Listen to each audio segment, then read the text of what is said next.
this way to Shrewsbury Weir and all its history. Keep watching Third Rate Content.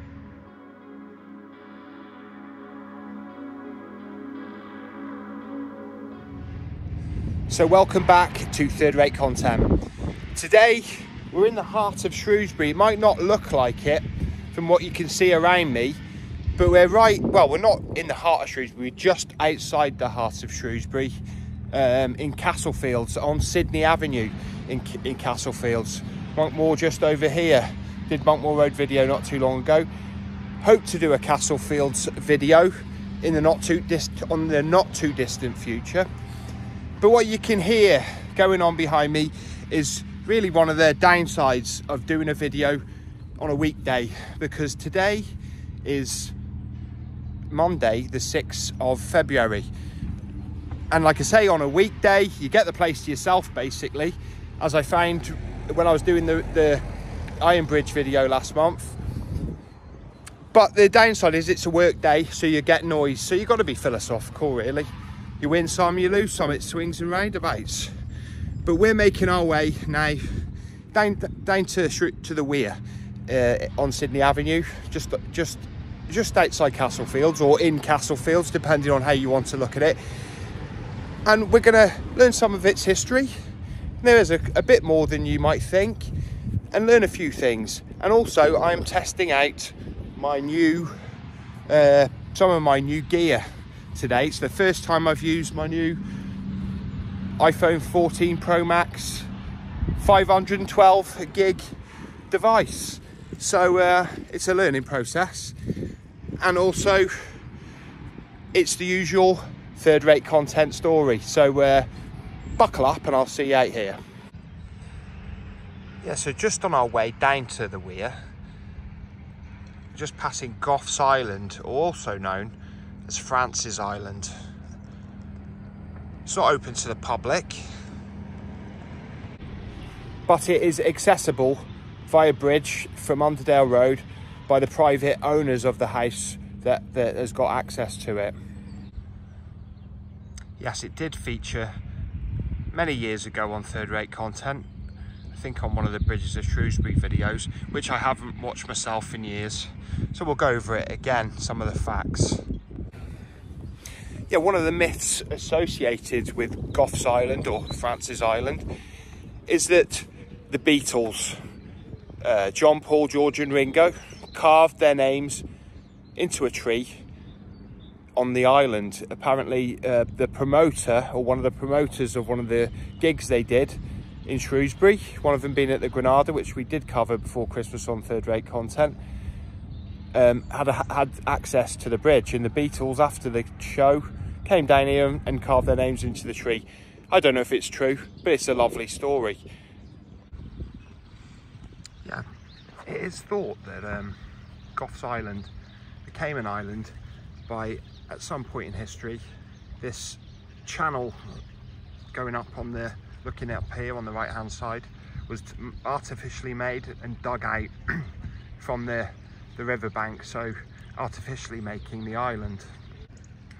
This would have been to make fishing opportunities, possibly with nets, you know, blocking it off down here. They're just going to swim in and you're going to get quite a lot, so it's actually very possible. And it is actually thought that there was a wool mill on the island in the late 1700s, in the early 1800s, which is ironic because at one point, well, at some point in the last 15 years or so, there was actually alpacas on that island, which I imagine were harvested for wool. So, you know, I find that interesting. Yeah, and the island was actually owned by St. Winifred's, which is the house just behind those trees there. Just over from St. Winifred's Island, just over the road, got this fairly big field, and you would say it's like a urban farm, really, the farm building just being over there. Yeah, and there is quite often, you'll see sheep, horses and other animals grazing on there, but not today. It's a lovely day for it.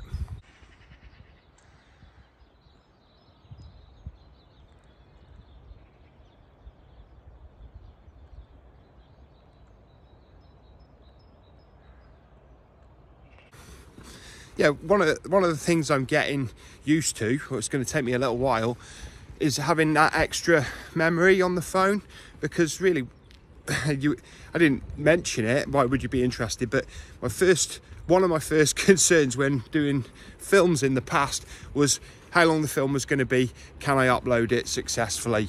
So on the back of my mind, or near the front of it, I was always thinking that. Now I don't think that's such an issue, so I'm just sort of getting used to being more leisurely and really just focusing on the film quality. So let's hope we can get it up to that classic third-rate style. Yeah, the outlook from the back of the houses on Onderdale Road, there is some really nice looking houses, and they just look so great down here by the river. Yeah, this one has been remodelled since last time I was down here. I think it's an improvement on what was here before. Yeah, I think the previous house looked really run down and kind of dated, so something had to be done. I don't know if they pulled it down and just built it new, but it looks like that's what could have happened. But you know, things change and we're just documenting them.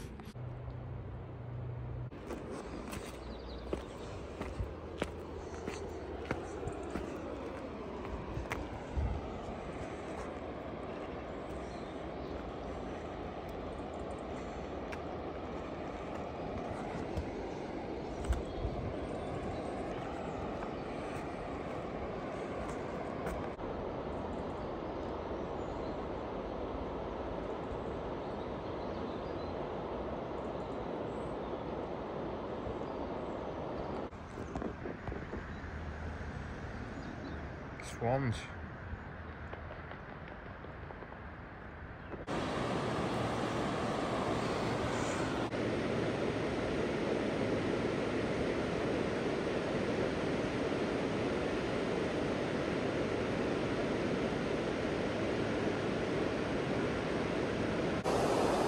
So Shrewsbury Weir. Well, there's a lot of weirs on the River Severn around this area. They're all generally quite small, sort of homemade affairs to trap fish and for other reasons. The first weir was built here, Sydney Avenue, between the years of 1910 and 1911.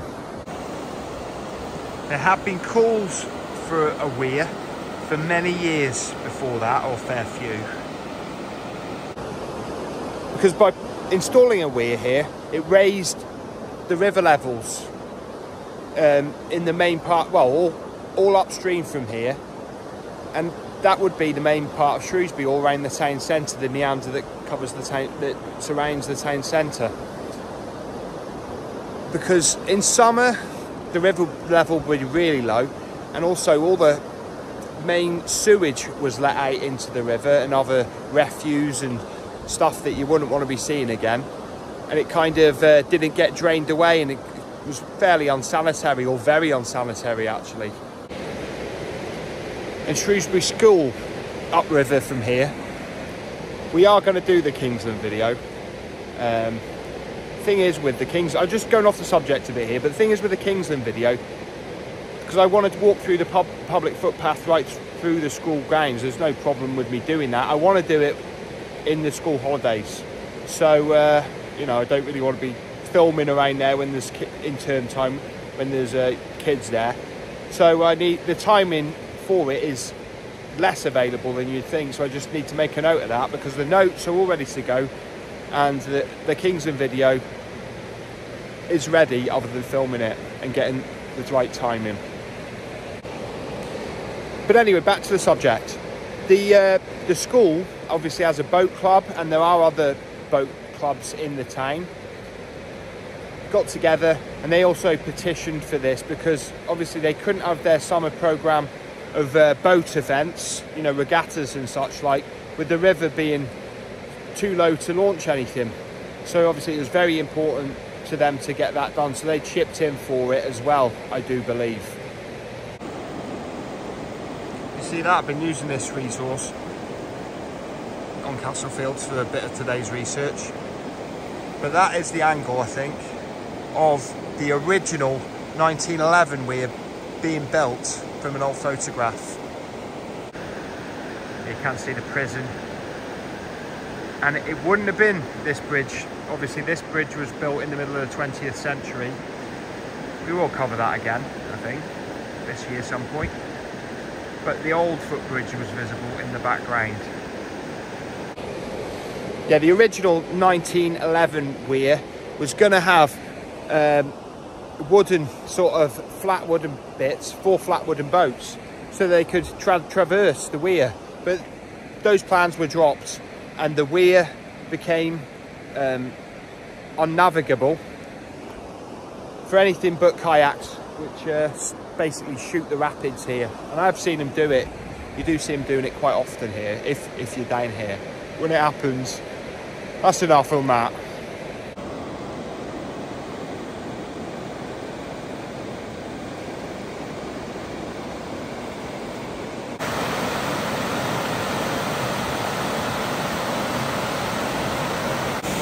Kids looking at the salmon chute from 1911 here. And on the other side of the river, that's the later early 1970s salmon chute. We'll go over and have a look at that soon. Yeah, I'll tell you one of my own personal third-rate recollections of the weir. When I was like about 9, came down here with my dad, and it was really low river, and I thought, yeah, kids were sliding down, so I thought, yeah, you know what, I'll try that. And my dad said, yeah, get in there, have a go. And I slid, and got mates with another lad, I didn't really know him, and we were sliding down there, and then the kid, I looked to the left, and he picked up this massive piece of glass that we'd been sliding past. And I thought to myself, you know what, I'm not doing that anymore. And I never did it again. But as I lived, you know, round here, when I was about 14, 15, in the summer months, it did become sort of a fad to go diving in off here into there, and also jumping off that footbridge, the Castle Walk footbridge as well. These are things that I never did and had never had any interest in doing. I did used to watch people doing it though, you know, a bit voyeuristically. No, I just used to watch them when it was summer, you know, come down and hang around. But something I did do well into adulthood is when the river was low and it's summer once again, obviously not winter. If I was feeling lazy and I was walking back from Monkmoor to Castlefields, I'd take my shoes and socks off and literally just walk across the top here, because it's only ankle height in summer. Not particularly dangerous and quite refreshing actually on your old ankles. Of course, you've got parking down here at the weir if you want to make the journey down here. And you've also got the weir side, or the weir cafe. I hear the coffee's pretty good there now, or very good. Right, we need to get to the other side of the weir just to have a look at what's going on with the more up-to-date 1970s salmon chute that was obviously built when the weir was updated in the early 1970s from the 1911 weir. Yeah, I think we're not going to be walking across the weir today. It's far too high. I think we'll use the power of editing to get over there. 1, 2, 3. Yeah, I said we'd get across with the power of editing, and here we are. How many steps did we save walking up and down there? I'll tell you what, it's out of the sun on this side of the river, it's a lot colder, and you can really tell it's only February the 6th. But we've got a picture of early 70s construction workers actually building this weir, and we're going to match up the angle right now.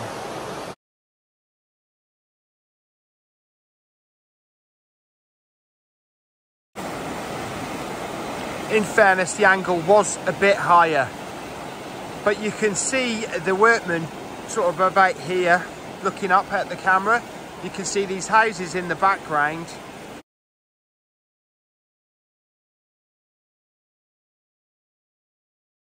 And you can see the what would have been brand new then, concrete siding to the riverbank here, where the old salmon chute went up over here.